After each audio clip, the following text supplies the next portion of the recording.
Welcome again, fellow pilots, to another installment of Friendly Hobbies videos.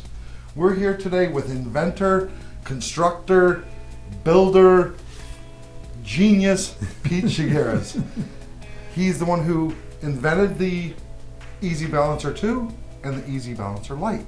So we're going to talk a little bit about those today and do a little demonstration. Tell me first of all, Pete, how did this come to be? How did you come up with something like this? Well, in the early 2000s, I built my first balancer, and I made it out of maple wood because I had all the wood, working tools, because I'm a modeler. Mm-hmm. Okay, after giving away half a dozen to friends, I realized that there was a market for them. So I went to a high pressure water cutter and had him cut me out a test unit. It worked tremendously, so decided to go into production. Made some, took them up to Castle Air Force Base and sold them out. So went into production. The original was strictly vertical. I redesigned it in 2006 to make it more versatile. Also to make it more convenient for different types of landing gear, struts, etc. Okay.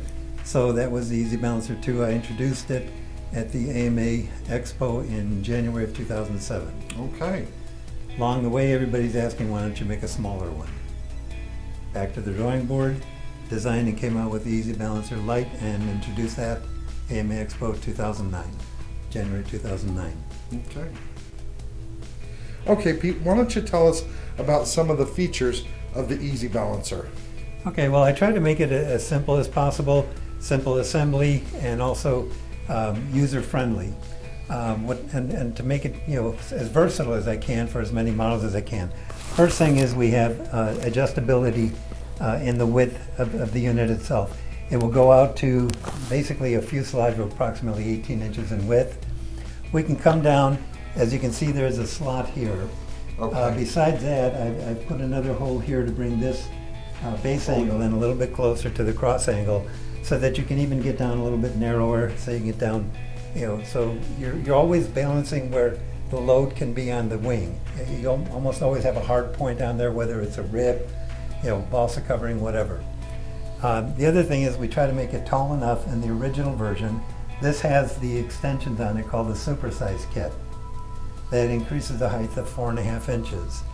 So it gives you a little bit taller for the larger models. Okay. Unusually long gear, like on a Fiesler Stork, etc. One of the biggest features everybody loves are the Cradle Limiters. Okay, so the model cannot fall off. And when we were testing it and we put the plane on it, it was really nice that it would just sit here and not fall off, and you could That's adjust exactly it back and forth. And just to go backwards a little bit, I wanted to mention that there's wing nuts on the bottom of the sizer thing here, so it's very easy to wing nut it and get it tightened up. So yeah, we use a carriage bolt with a wing nut in the slot here on the cross angles to make it more convenient for the user. And again, you adjust the width so you're on a strong point on the wing.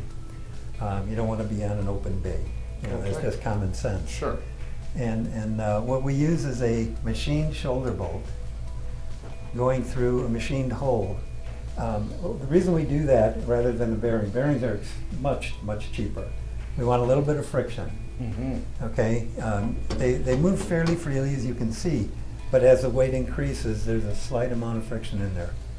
The analogy I use is you can balance a dime on each edge, but why work so hard?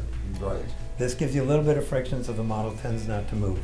When we put the airplane up here, I'll show you my method of balancing. It's worked for me over the years, and it's a good way for people to stop. When I designed the small one, I try to emulate the larger one, but obviously for cost reasons, couldn't do the fancy, angle coming forward, the machined holes in there, make it look more like a flap track off of a Boeing. Yeah, it does. That's purely aesthetic. So we just did an angle coming forward. This goes out to 11.5 inches and comes in quite narrow as well. What would the size of plane, would that hold a 60 size plane? Absolutely. Oh, okay. What's Absolutely. the largest that the Lite would hold? We limit it by weight. Okay. And we rate this one up to 20 pounds. Of course, anything in manufacturing, you always test them, severely beyond that. But we do limit it to 20 pounds. Yes, 20 pounds nowadays. that's a third scale airplane. It is, yeah. So in fact, even larger because the frames are getting much, much lighter over the years. The larger one, we've tested over 100 pounds, and it's rated for all legal IMAA, AMA limits. Okay. And this can do any kind of plane, up to a turbine jet. Absolutely. Okay. Absolutely. Okay. So Well, let's stick a plane on it and see what happens. why not? So, Okay. Now this would be an easier job with two people, but I want to show it's so simple to use. One person can do it with a giant scale plane. Okay, so I'm going to pick up the plane. As I said, it would probably be easier if two people did it, but so simple to use. I have the width that I need and adjusted, and I just set it right on the balancer. And as we said, you can let it go. I'm going to move it back a little bit here, and then I'm going to come around so we can talk a little bit more. Okay, and there she sits. We want to thank Hal for letting us use this plane too on this easy balancer. So thanks, Hal. I'm going to give you my method of balancing. It's just what I've used over the years. The very first thing I do is I go to the manual and I see what the manufacturer recommends. I put a piece of fine line tape on the bottom of the wing or the top of the wing if I'm balancing it upside down, and that way I have a reference point. On both of my balancers, I have a notch cut just above the pivot point. I don't know if you can pick it up, from there, but you can also see it on the Lite. Yes. Okay. Here it is on the Lite, nice and When clear. I put the airplane on the balancers, I just move it back and forth until I get to the point where the fine line tape lines up with those notches. Now, you're going to have one of two things happen. It's going to be, well, one of three things. It's going to be nose heavy, tail heavy, or balanced perfectly when you put it on there. In this case, we're just going to assume that we have it on the balance point, and right now it's nose heavy because it goes to the nose. So the way I tend to do it is I'll either hold the tail up or hold the tail down, depending on what it's doing. I'll put my battery pack on top of the cowl, move it back and forth until when I let go, the airplane stays in the level configuration. If you start out with it with the nose down, let's say when it's nose heavy, you start putting weight on the tail until it comes up, you'll have too much weight on, it'll go to its tail. Okay. That's why you always start out in the level position, and that way when it takes the pressure off your hand, you're balanced. And once it's sitting level with your hands off, you're done.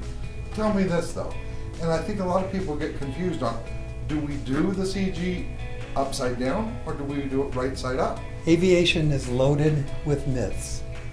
One of the myths is that high wing airplane has to be balanced right side up because you tend to have a fulcrum action of the gear. Wrong. We've done this thousands of times at the shows, showed people that you can balance them right side up, upside down. Another myth is low wings have to be balanced upside down. Again, it's a myth. The airplane doesn't care. We've designed it so you can do it either way in case there's something unusual in your gear that blocks it, something unusual in the struts. So you can do it either way. Okay. Okay, so we balanced the plane. It looks really good.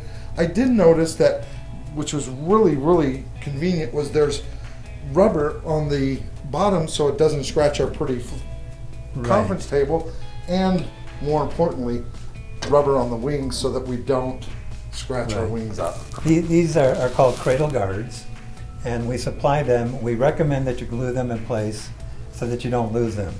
The larger Easy Balancer 2 also comes with guards on the bottom of it. The Lite has the Cradle Guards alone. And again, we recommend that you glue them in place just so you don't lose them. Right. Okay. The other point I'll make is storage. You don't want to disassemble the thing when you're done. So it's very simple. Pantograph type movement, boy, just that's hang it on nice. a wall. Okay. Slide it under your desk, under a cabinet, whatever. And then when you're ready to balance, There we go. there it is again. Beautiful. tell me, what's the price points here? What are we looking at? The Easy Balancer Lite is $85.95. Okay. The Easy Balancer 2 is $229.95. The extensions, called the Supersize Kit, are $24.95. Okay. And don't forget, everybody, these are available at Friendly Hobbies. Let us know if you'd like to order one. They are on our website. So And you have them in stock. we do have them in stock, yes. So thanks again.